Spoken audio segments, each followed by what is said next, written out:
Alright, good evening everybody, it's your boy Akeem and welcome to today's final blog. Here to give you one last preview on a team on the American Athletic Conference. And I'm going to wrap things up with the UCF Knights.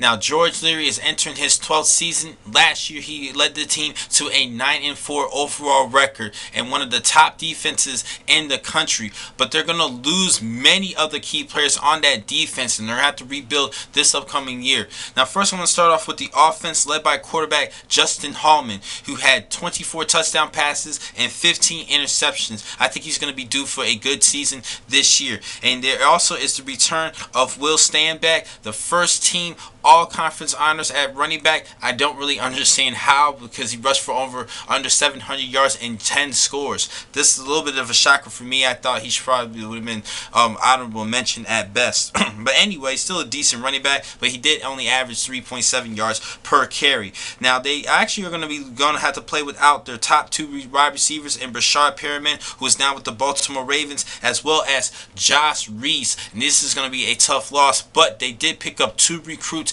during this offseason who can start right away as true freshmen. Now let's talk about the defense. That defense was actually 9th in the nation, allowing 19.2 points per game. And they're going to have to depart of a lot of players, and Terrence Palmer, the linebacker, and in the secondary they're going to be missing three players in Jacoby Glenn, who was co-defensive player of the year honors of the American Athletic Conference, Clayton Gathers, and Brandon Alexander. Some tough losses in that secondary, so that secondary is just going to be exposed this season. Along with it on the defensive line, they're going to have to play without Jarrell Mame, and this is This is going to be a tough loss as well. The only key player that I am looking at this season, who's actually second team all honors last year, and Thomas Niles, the defensive lineman. He was second team all conference, like I said, 49 tackles and 7.5 sacks. Now, as far as the recruiting process, as I mentioned earlier, they picked up two big name receivers. Actually, all their top three recruits are actually all 4-star recruits.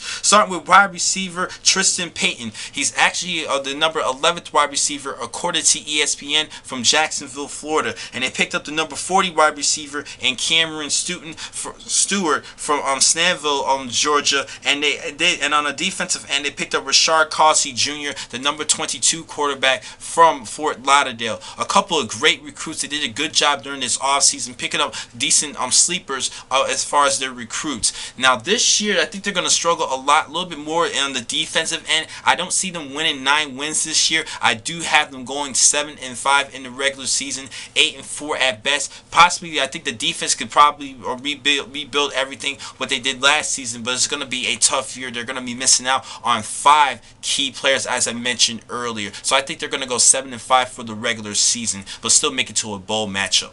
So that wraps things up for the day. The next set of blogs I'm going to talk about will be on Monday, in which I will talk about the Sun Belt Conference. Thank you for watching today's blogs. I'm your man, Akeem McCall. Be easy.